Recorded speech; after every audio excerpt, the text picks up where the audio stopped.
Welcome to special focus. జనం గడ్డి తిని బతికినా పర్లేదు, టెర్రరిస్టులకు మాత్రం ఏ లోటు జరగద్దు. ఇది పాకిస్తాన్ బడ్జెట్ పరిస్థితి. విద్య, ఆరోగ్యం, వ్యవసాయం ఏ రంగానికి కేటాయింపులు ఉండవు. సైన్యానికి బడ్జెట్ మాత్రం ఏటా పెంచుకుంటూ పోతోంది.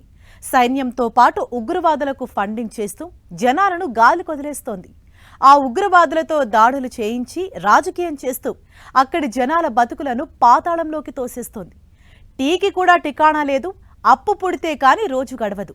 అయినా సరే ఇప్పుడు యుద్ధం అంటూ ఓవర్ యాక్షన్ చేస్తోంది. పాక్ ఇంత దారుణమా? ఇంత ఉన్మాదం ఎందుకు?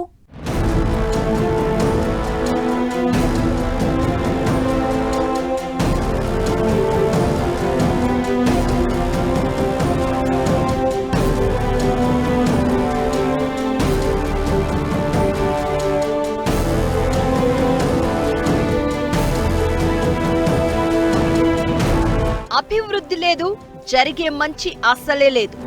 జనం ఆకలితో చస్తున్నా పట్టించుకొని వైనం. అభివృద్ధిని వదిలి ఆర్మీకి, టెర్రరిస్టులపై ఖర్చు. పాక్ బడ్జెట్లో అంతా వాళ్లకే. ఇంత దారుణమా? టెర్రరిస్టులను రెచ్చగొట్టి రాజకీయం చేసే రకం.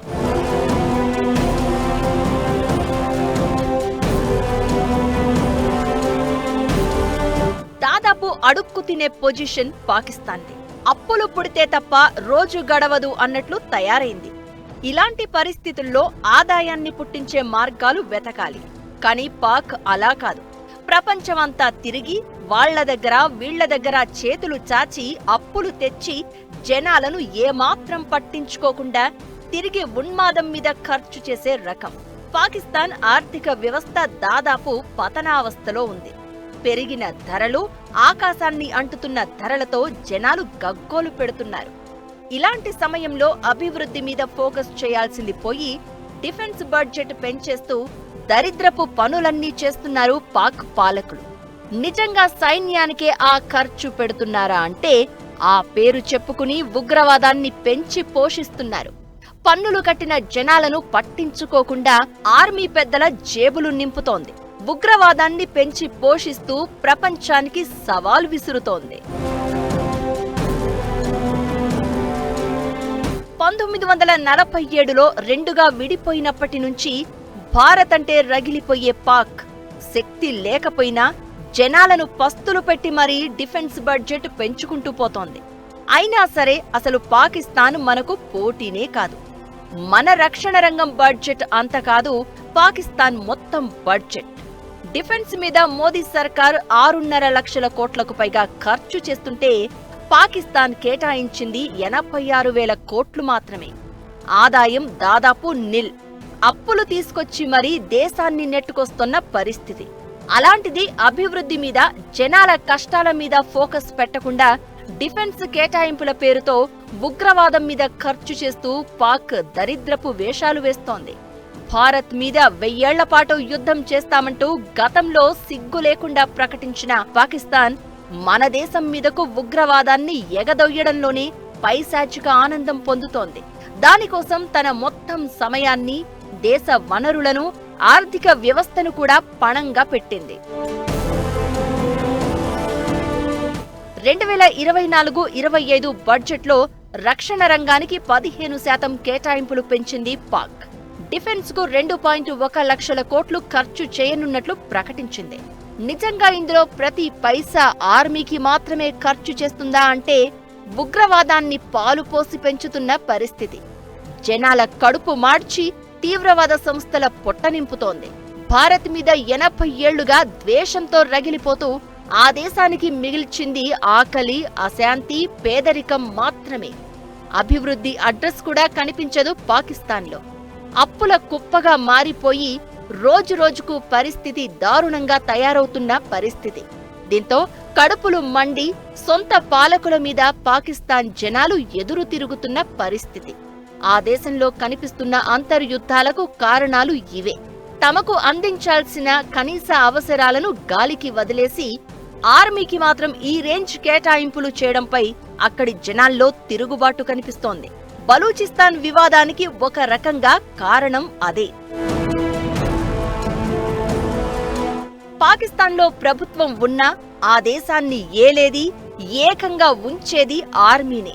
దీంతో పాకిస్తాన్ బడ్జెట్లో సైన్యానికి భారీగా కేటాయింపులు ఉంటాయి.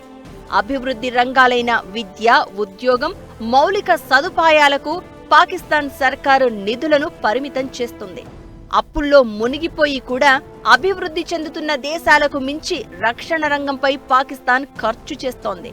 జీడీపీలో 1.2% చైనా సైన్యంపై ఖర్చు చేస్తే భారత్ 2%, EU దేశాలు 1.7% కేటాయిస్తున్నాయి. అలాంటిది పాకిస్తాన్ మాత్రం దేశ జీడీపీలో 2.8% నిధులను సైన్యానికి కేటాయించింది. విద్య, ఆరోగ్యం, మౌలిక సదుపాయాలు లాంటి వాటికి నిధులు తగ్గించడంతో అభివృద్ధి కుంటుపడింది, అప్పు పెరిగింది. దీంతో దేశంలో పేదరికం, నిరుద్యోగం పెరిగింది. ఇది జనాల కోపానికి కారణమవుతోంది. ఇంత జరుగుతున్నా, పొజిషన్ ఇంత దరిద్రంగా ఉన్నా యుద్ధమే కావాలంటోంది పాక్.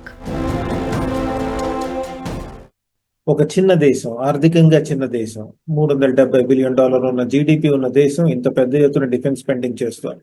ఎందుకంటే కేవలం ఇండియా మీద ద్వేషంతో, ఇండియా మీద పెంచుకున్న ద్వేషపూరిత రాజకీయాలతో ముందుకు సాగాలని పాకిస్తాన్ ఆర్మీ ప్రయత్నిస్తోంది. అందుకనే మీరు పాకిస్తాన్ ఆర్థిక వ్యవస్థని గమనించినట్టయితే ప్రతి సంవత్సరం 2-3 సంవత్సరాలకు ఒకసారి ఒక ఎకనామిక్ క్రైసిస్, ఆర్థికంగా కృంగిపోయే దిశగా అడుగులు వేస్తూ ఉంటుంది. 2024 మేలో పాకిస్తాన్లో ద్రవ్యోల్బణం 38.5% చేరింది. వడ్డీ రేట్లు 22% పెరిగాయి. విదేశీ మారక నిల్వలు కేవలం $3.7 బిలియన్ పడిపోయాయి.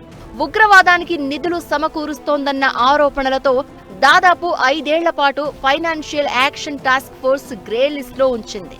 దీంతో అంతర్జాతీయ రుణాలు పొందడం కూడా కష్టమైంది. జీడీపీకి అప్పు నిష్పత్తి 70% చేరడంతో ప్రభుత్వ ఆదాయంలో 40-50% వడ్డీల చెల్లింపులకే సరిపోయింది.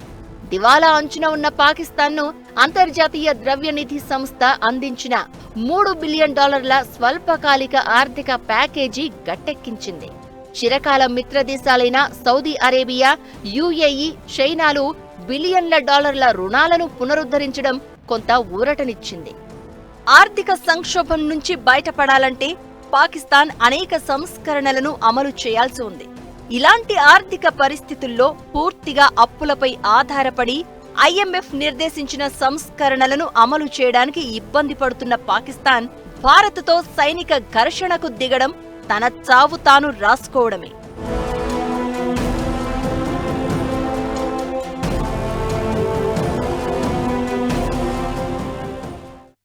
ఉద్యోగాలు లేవు, ఉపాధి లేదు, భగ్గుమంటున్న ధరలు, భయపెడుతున్న బతుకులు.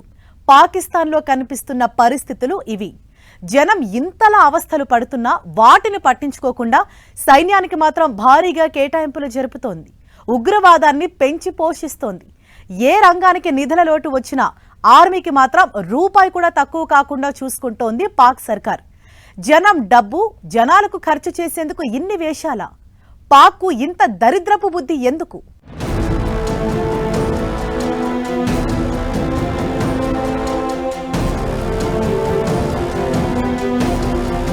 పాకిస్తాన్లో భారీగా పెరిగిన ద్రవ్యోల్బణం, చుక్కలను తాకుతున్న నిత్యావసరాల ధరలు, పెరిగిన ధరలతో చుక్కలు చూస్తున్న జనం బాధలు పట్టించుకొని పాక్ పాలకులు. ఇలాంటి పరిస్థితుల్లోనూ యుద్ధమే కావాలని ఓవర్ యాక్షన్.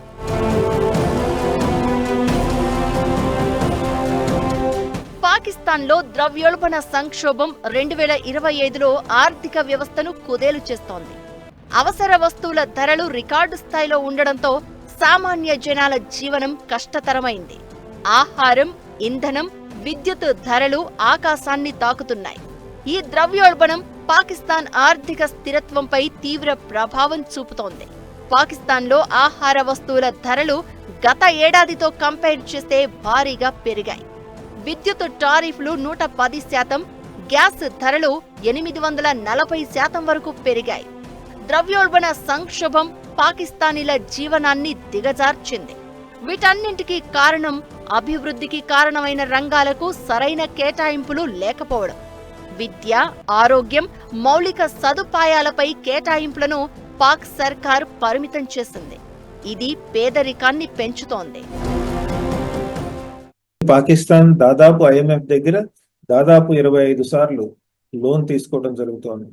అంతేకాదు పాకిస్తాన్ అటు సౌదీ అరేబియా, ఇటు చైనా, ఇటు యునైటెడ్ అరబ్ ఎమిరేట్స్ ఇటువంటి దేశాల దగ్గర కూడా అప్పులు తీసుకుంటోంది. సో ఒకసారి IMF కి అప్పు తీర్చలేకపోతే వేరే దేశానికి వెళ్ళి అప్పు తీసుకుంటోంది. ఇటువంటి అప్పుల విషవలయంలో ఇరుక్కుంటోంది పాకిస్తాన్. కానీ ఇటువంటి ఆర్థిక వ్యవస్థలోంచి బయటికి వచ్చి తన ప్రజల్ని ఎలా కాపాడుకోవాలి అని పాకిస్తాన్ ఆర్మీ ఆలోచించట్లేదు. దాదాపు 40 ఏళ్లుగా పాకిస్తాన్ ఆర్థిక సంక్షోభంలోనే కొనసాగుతోంది. అప్పుల మీదే ఆధారపడి బతుకుతున్న పరిస్థితి. జనం ఇన్ని ఇబ్బందులు పడుతున్నా పాక్ సైన్యం, అధికారులకు మాత్రం ఏ ఇబ్బంది ఉండదు. నిజానికి పాక్ ఆర్మీ అనేది సంప్రదాయ సైన్యంలా కాకుండా మాఫియా సిండికేట్లా మారిందనే అభిప్రాయాలు కూడా ఉన్నాయి. అసలే పాక్ ఆర్మీ అవినీతికి కేటాయింపులను పంచుకోవడమే టార్గెట్ అన్నట్లుగా ఉంటుంది సీన్. పాక్ సైన్యంలోని చాలా మంది సీనియర్ అధికారులు రిటైర్ అయిన తర్వాత విదేశాల్లోనే స్థిరపడతారు అంటే అర్థం చేసుకోవచ్చు పరిస్థితి. పాక్ ఆర్థిక వ్యవస్థలో ఎప్పుడూ నిధుల కొరతను ఎదుర్కోని రంగాల్లో డిఫెన్స్ ఒకటి. దేశం అప్పులు చెల్లించినా చెల్లించకపోయినా ఆర్మీకి మాత్రం ఏ లోటు రానివ్వరు. దీనికోసం జనాల జేబులు గుళ్ళ చేస్తూ ఉంటారు. ఇక ఉగ్రవాదాన్ని పాక్ పెంచి పోషిస్తోంది. దానికి కూడా భారీగా కేటాయింపులు జరుపుతోంది. జనం ఉన్నారు, కష్టాలు పడుతున్నారు అనే విషయమే తెలియదు అన్నట్లుగా వ్యవహరిస్తోంది. రక్షణ రంగం ఖర్చును తగ్గించడం అనేది పాకిస్తాన్ రాజకీయాల్లో చాలా సెన్సిటివ్ ఇష్యూ. ఆ దేశ రాజకీయాల్లో సైన్యం కీలక పాత్ర పోషిస్తుంది. అధికారిక రక్షణ బడ్జెట్తో పాటు పెన్షన్లు, అప్పు చెల్లింపుల వ్యవహారాలు అన్నీ కలిపినప్పుడు డిఫెన్స్ ఖర్చు మొత్తం బడ్జెట్లో 40% మించి ఉంటుంది. మిగిలిన 60% వడ్డీలు కట్టేది ఎలా? అభివృద్ధికి దోహదం చేసే రంగాలకు కేటాయింపులు ఎలా? ఇలాంటి ప్రశ్నలు వినిపించకుండా, సైన్యం ఆధిపత్యాన్ని సవాల్ చేయకుండా పాక్ ఆర్మీ ఓ మాఫియాలా పనిచేస్తుందనే అభిప్రాయాలు వినిపిస్తున్నాయి. ప్రభుత్వాన్ని గుప్పిట్లోకి తీసుకుంటుంది. తమను ఎదిరించే ప్రయత్నం చేస్తే ప్రధాన మంత్రులను కూడా దింపేస్తూ ఉంటుంది. 1999లో నవాజ్ షరీఫ్, 2022లో ఇమ్రాన్ ఖాన్ లాంటి వారు ఇలాంటి ప్రయత్నాలే చేశారు. చివరికి జైలు ఊచలు లెక్కించారంటే పాక్ ఆర్మీ ఆడించే ఆట అర్థం చేసుకోవచ్చు. అయితే ఇప్పుడు పాకిస్తాన్లో ఒకప్పటిలా పరిస్థితులు లేవు. సొంత పాలకుల మీద అక్కడి జనాల్లో తిరుగుబాటు కనిపిస్తోంది. జీతాల నుంచి సదుపాయాల వరకు సైన్యానికి పెద్దపీట వేసి తమ కడుపు మార్చడంపై ఆగ్రహం వ్యక్తమవుతోంది. తమ కష్టం, తమ డబ్బు, తమకే సదుపాయాలు లేకపోతే ఎలా అనే నినాదాలు వినిపిస్తున్నాయి. బలూచిస్తాన్ ఉద్యమం మొదలైంది అలానే. ఒకప్పటిలా ఉగ్రవాదాన్ని ఎగదోసి మతం పేరుతో విద్వేషం సృష్టించి జనాలను పక్కదారి పట్టించే పరిస్థితులు పాక్లో లేవు. తమ పాలకులపై అక్కడి జనాల్లో వ్యతిరేకత కనిపిస్తోంది. ఇలాంటి పరిణామాల్లోనూ పాకిస్తాన్ యుద్ధమే కోరుకుంటోంది. భారత్ అంటే రగిలిపోతూనే ఉంది.